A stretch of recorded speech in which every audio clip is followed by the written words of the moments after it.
En muchas ocasiones la Sagrada Escritura nos invita a alimentarnos, pero no únicamente en el cuerpo, sino también en el espíritu, porque estarán de acuerdo que hay personas incluso con sobrepeso, con obesidad, pero que lamentablemente espiritualmente están totalmente débiles, raquíticas.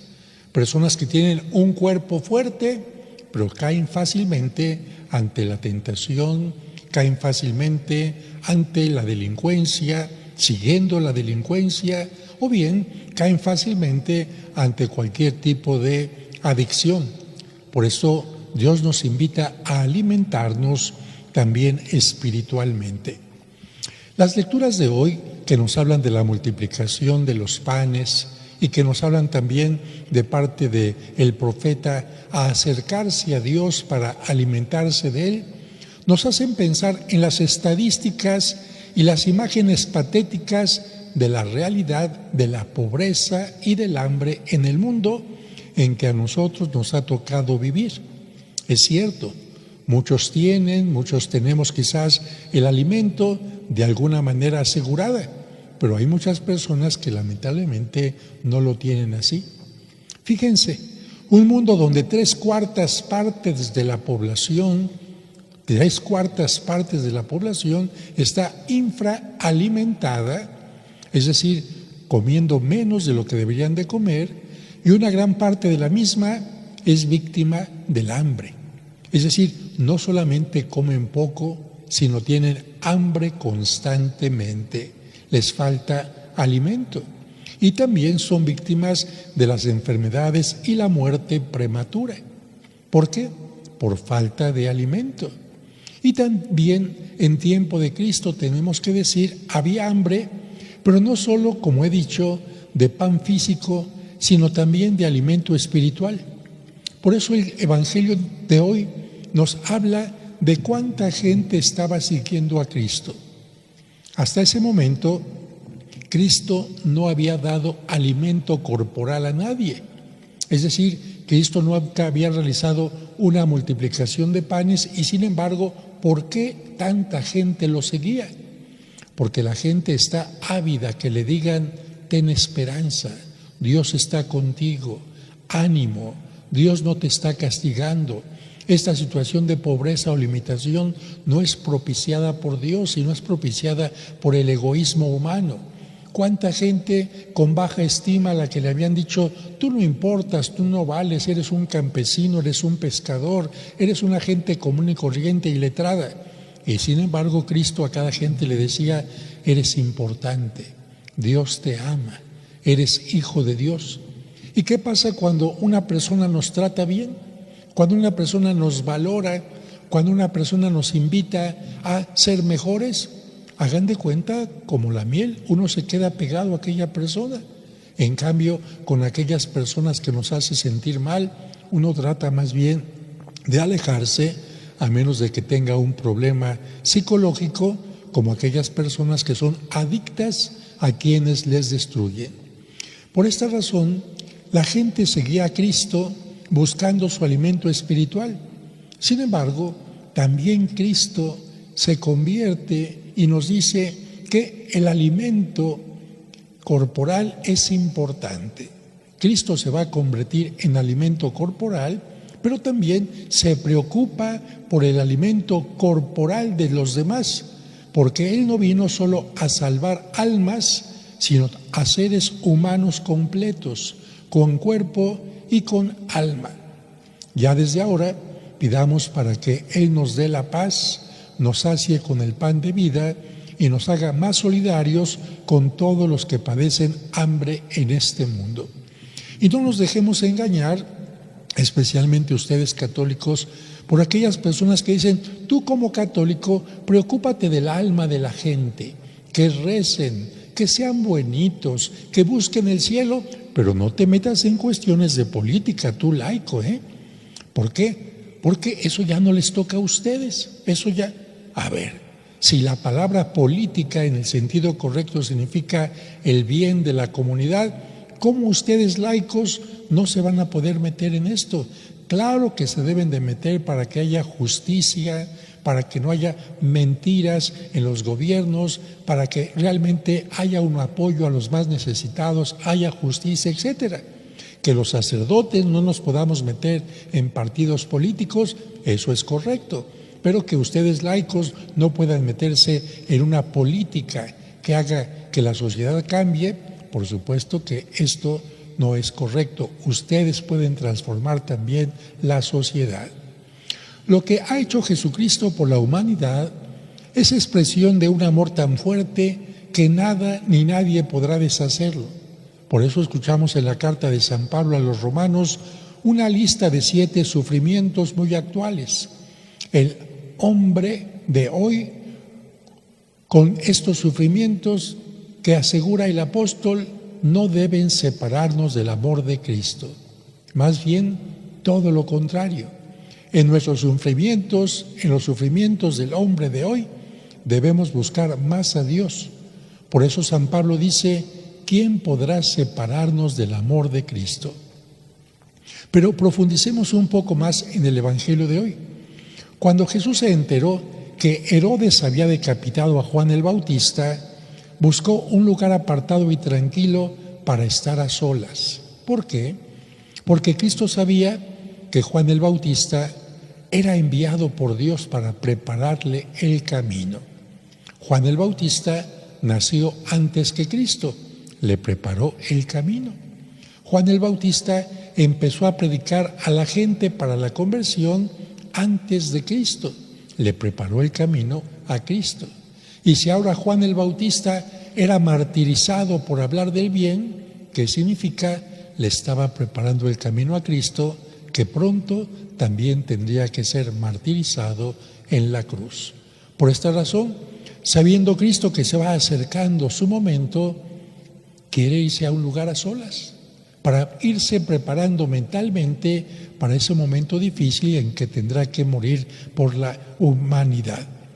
Sin embargo, aun cuando Cristo está en un lugar medio solitario, la gente no lo deja. Hombres, mujeres y niños lo siguen por tierra.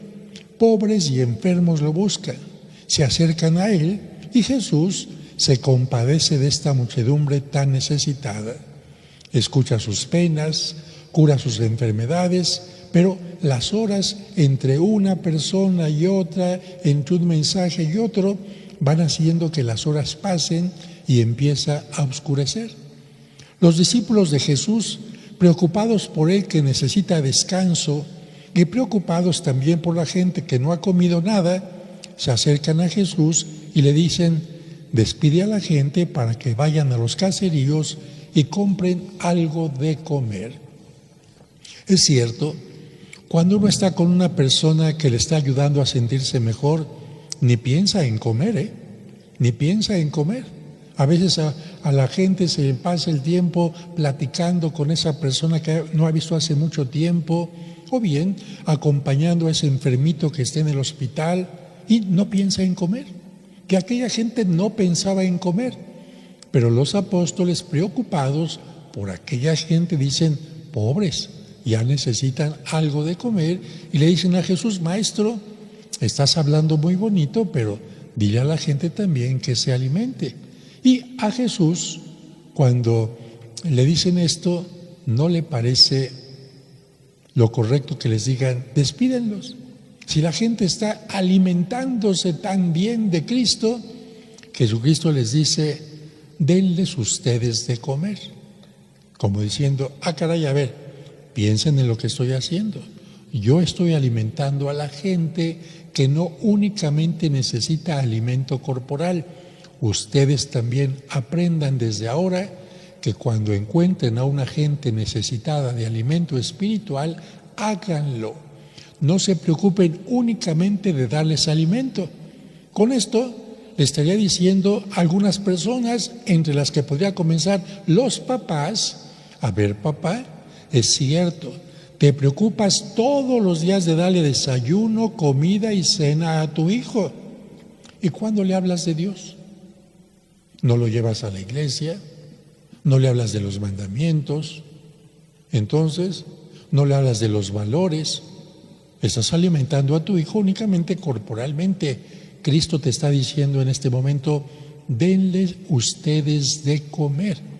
Que es otra forma de decir, alimenten, atiendan, sean padres de este pueblo.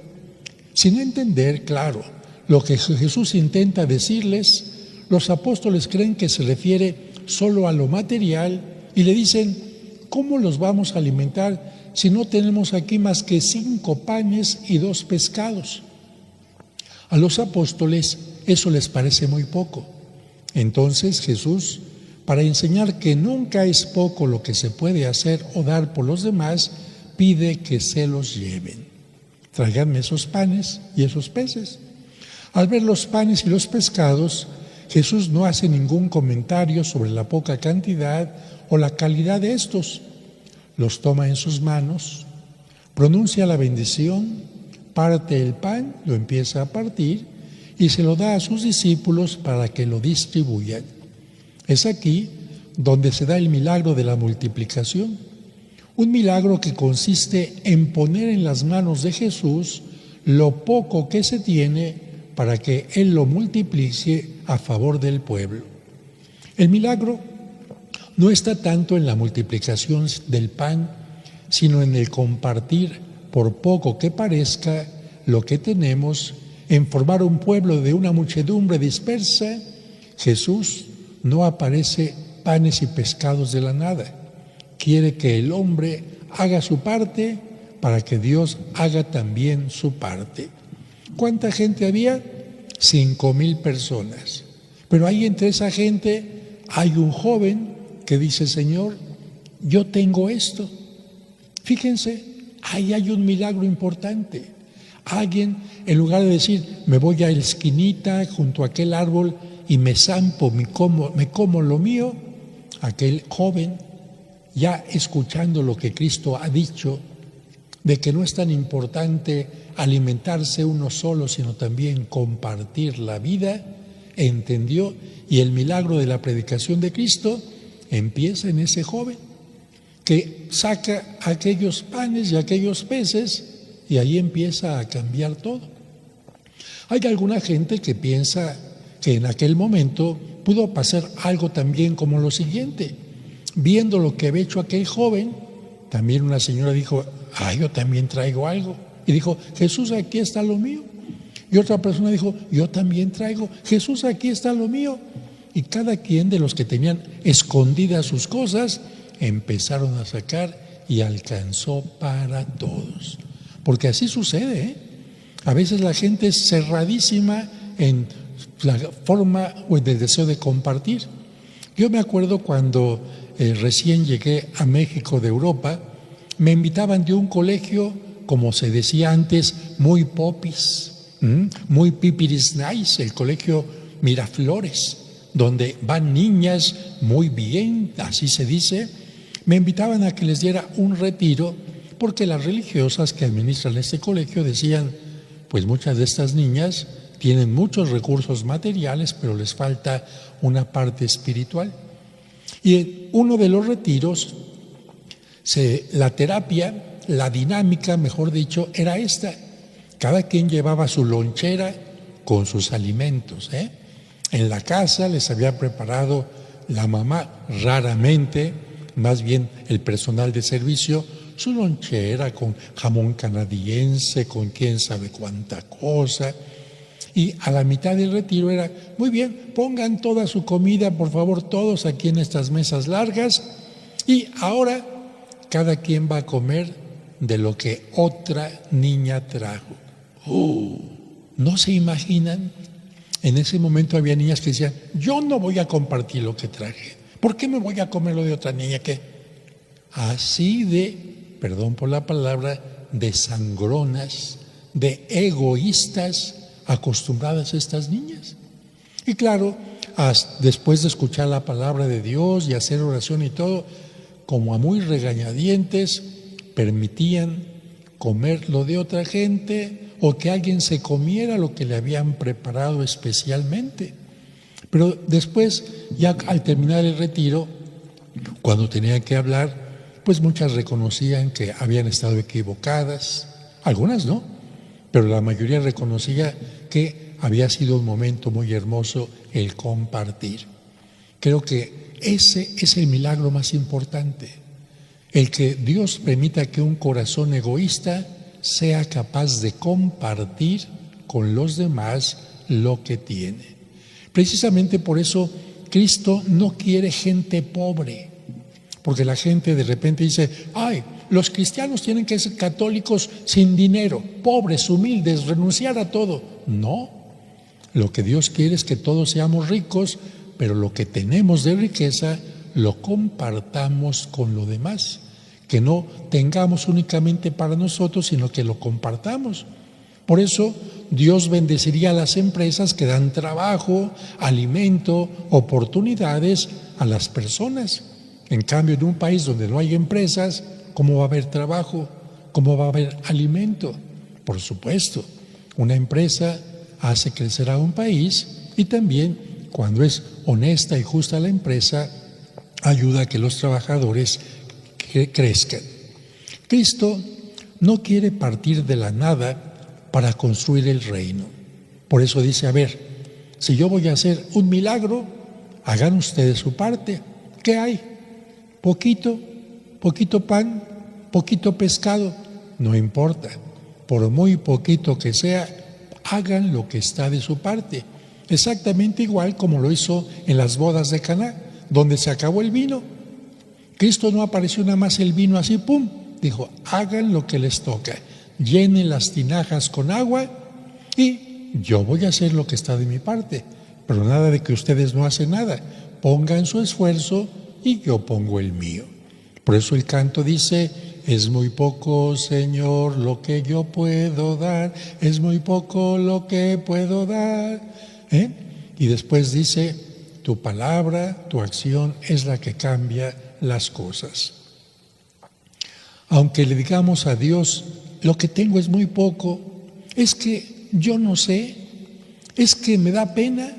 Jesús nos dice una y otra vez, dame lo que eres y lo que tienes, por poco que sea, porque eso me sirve para la salvación de todo un pueblo.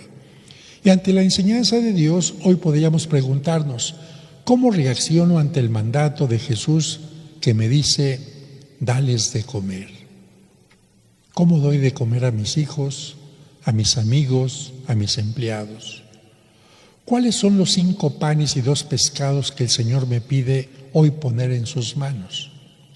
Pero además de preguntarnos, debemos admirarnos que el Espíritu de Dios sigue haciendo milagros en los corazones y la entrega de despensa que se hace aquí cada domingo para alimentar a los que no tienen pan.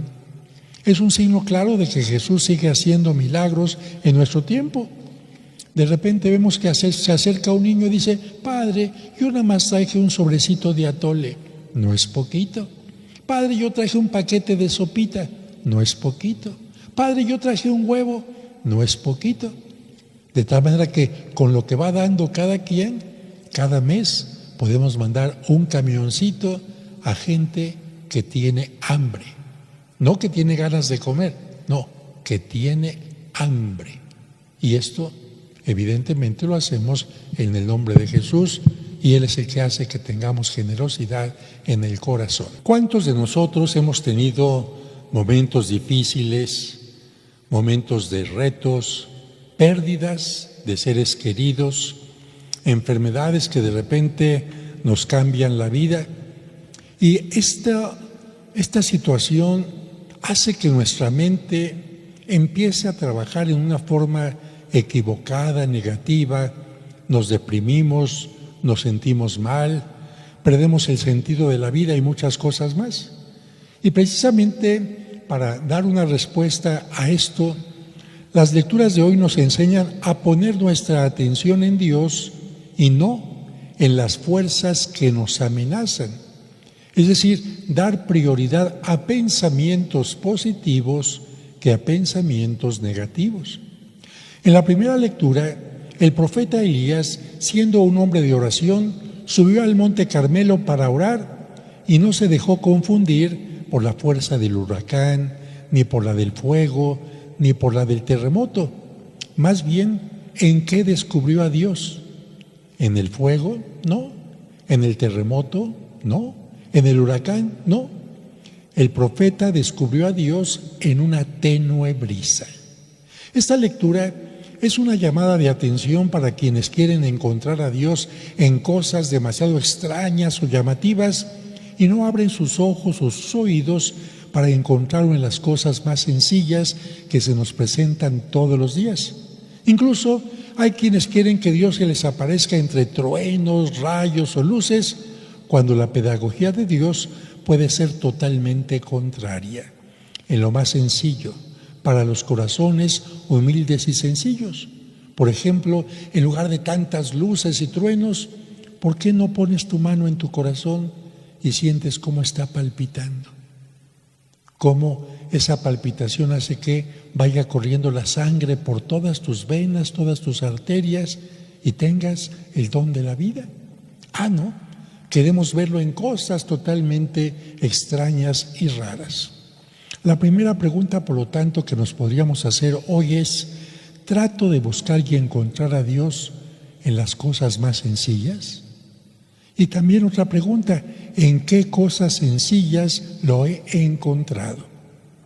Por otra parte, en el Evangelio, los apóstoles que navegaban en el lago de Galilea no supieron reconocer a Jesús que caminaba sobre las aguas.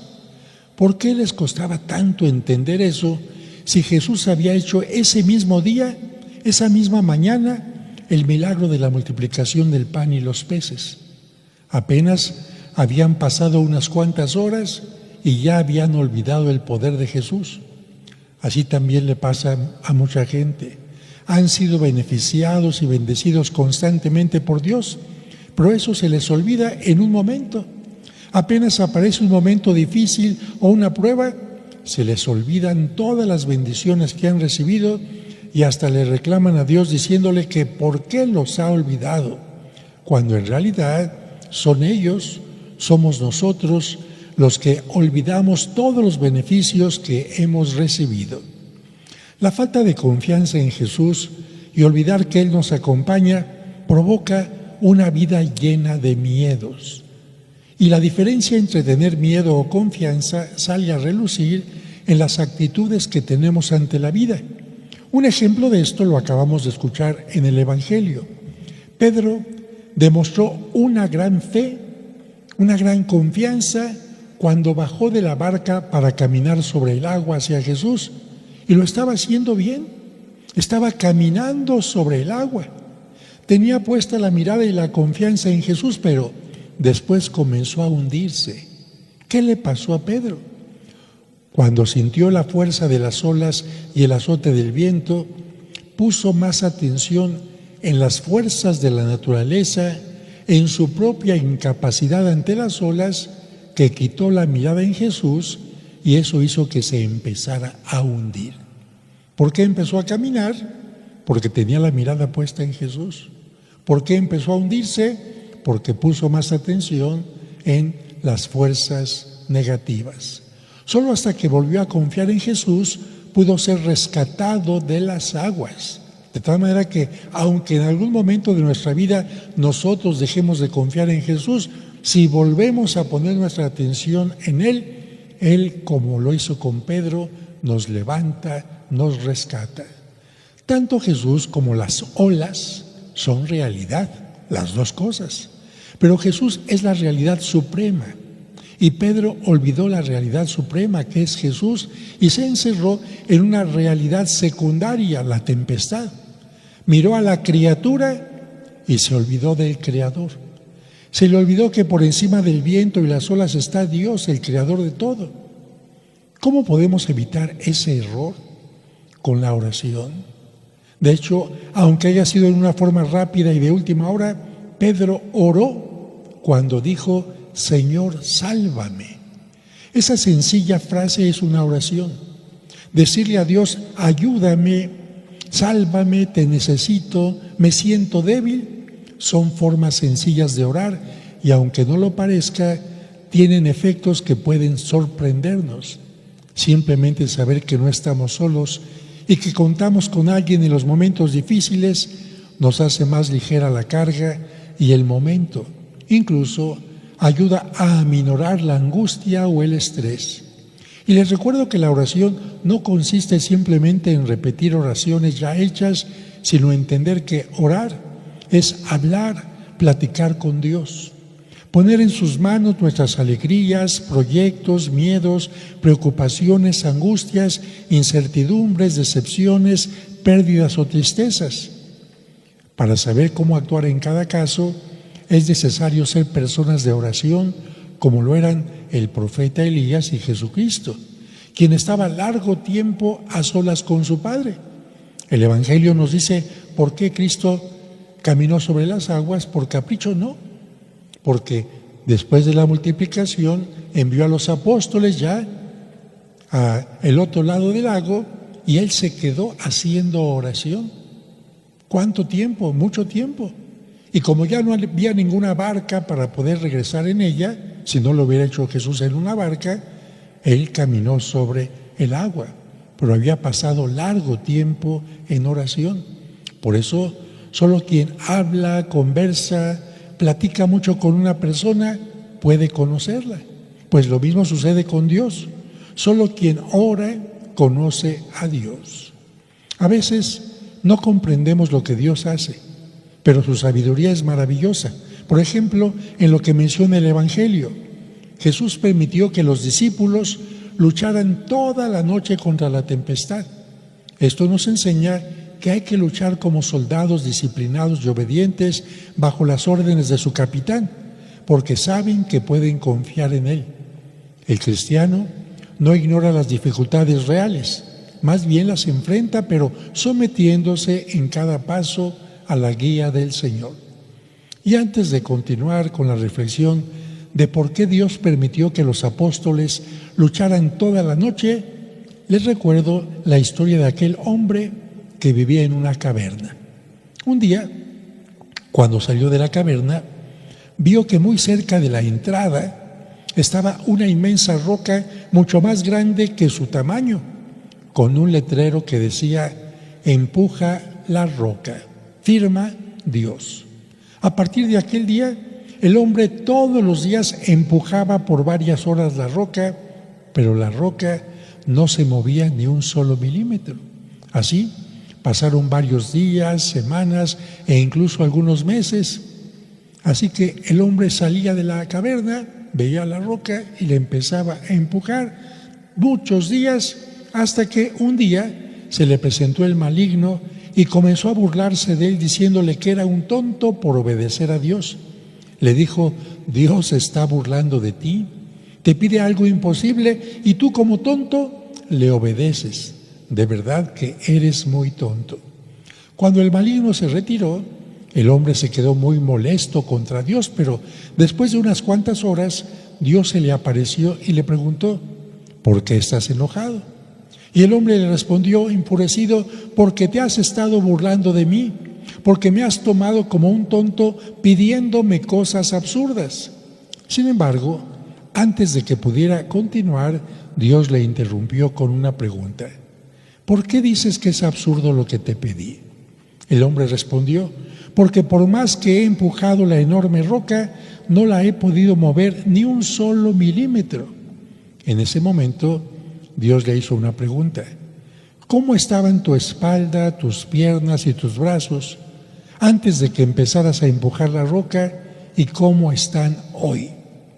El hombre se detuvo un momento para observar su cuerpo y dijo: bueno, antes de que empezara a empujar mi espalda, mis piernas y brazos, estaban muy débiles, y reconozco que después de tantos días de empujar, ahora se han fortalecido muchísimo. Ante esta respuesta, Dios le dijo: con esto puedes entender que lo que yo te pedí no fue nada absurdo. Yo no te pedí que movieras la roca, yo te pedí que empujaras la roca, porque mi interés no era la roca. Te pedí que la empujaras para que haciéndolo te fortalecieras. No te dije mueve la roca, sino empuja la roca, porque a veces los obstáculos en la vida, las rocas como esta, pueden fortalecernos para enfrentar la vida. Con esta historia nos es fácil comprender que muchas veces los problemas, las pruebas, las dificultades nos hacen crecer en muchos aspectos como personas. De hecho, quienes han tenido todo fácil en la vida no la saben ni valorar, ni tampoco saben cómo enfrentar los problemas. Por eso, Cristo quiso que los apóstoles lucharan contra la tormenta. Él sabía que ellos no la calmarían, pero sí se fortalecerían.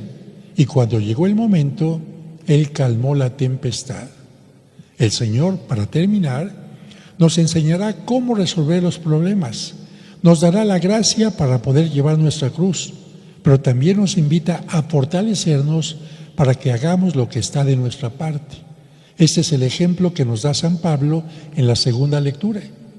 El día de la tempestad, Jesús había enseñado a los discípulos que Él tiene poder de hacer milagros con el pan. Esa noche les enseñó que también tiene poder para hacer milagros con su cuerpo. Así les preparó para que creyeran en el gran milagro de la Eucaristía, en el que el pan se convierte en su cuerpo. Recordemos que Jesús estará siempre con nosotros en todas las batallas, pero solo podrán reconocerlo quienes pongan en Él toda la atención y confianza. Y para terminar, niñas y niños, fíjense, esta historia de la roca también tiene que ver con ustedes. Ustedes estarían muy contentos si su mamá les hiciera todo, si su papá les resolviera todos los problemas, pero esto no es correcto. Cada uno de ustedes tiene que hacer su propia tarea. Cada uno de ustedes tiene que aprender a tender su propia cama, abrocharse los zapatos. ¿Por qué? Porque esto les va a hacer personas que sepan enfrentar la vida. Sería maravilloso para ustedes que los papás les hicieran todo, pero esto haría que ustedes fueran inútiles, que no aprendieran a enfrentar la vida. Vean a cuántos niños de repente vemos en la calle vendiendo chicles, a niños que a lo mejor tienen problemas para comer, tienen problemas para encontrar un lugar donde vivir. Y esos niños, aunque no lo crean, serán gente más fuerte ante la vida porque han tenido más dificultades. Así que qué bueno que sus papás les remedian algunas dificultades, pero a ustedes les toca también enfrentar las propias, sobre todo ahora que se va acercando poco a poco el tiempo de regresar a clases. Recuerden, vacaciones no es únicamente descansar, también es divertirse, colaborar en casa y repasar lo que no se entendió